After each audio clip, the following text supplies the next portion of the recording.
it was martial law, and it was a police state.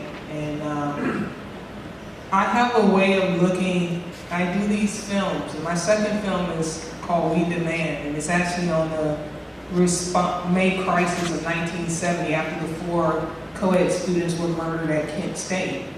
And UVA is one of many universities where students engaged in spirited protests.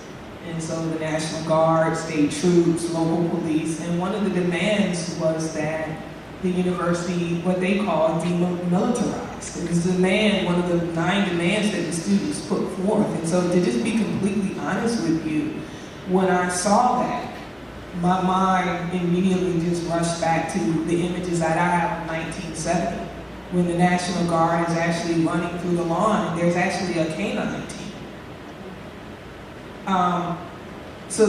And actually that's a very complicated story because the president at the time, so it's also interesting to me to watch the different ways in which leadership speaks out over time. The president at the time, Edward Shannon, actually condemns the state.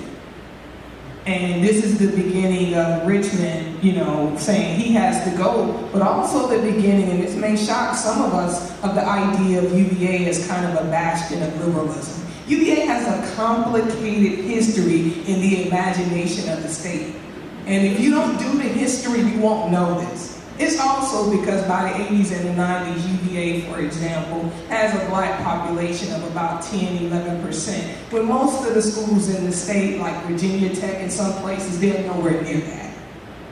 So it's a very, once again, it's a very complicated space. So when I saw that in terms of the police presence, and this is just me being a historian and also being someone who works on film, this is what I immediately thought about. I also thought about being at the Mad Bowl in the fall of 2014 when we were marching after Ferguson, and I can remember being kind of down. And I remember being with a group of, we were marching and having a conversation. And I also remember being in a group where somebody's screaming, "F the police."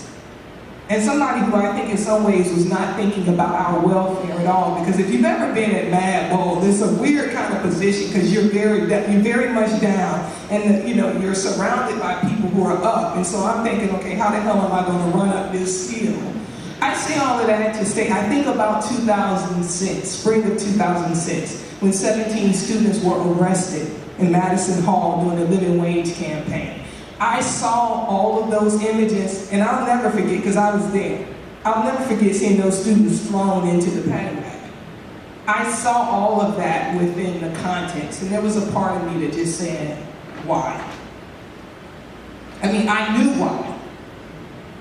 But that was sort of my response to that. I looked at it within the context of history.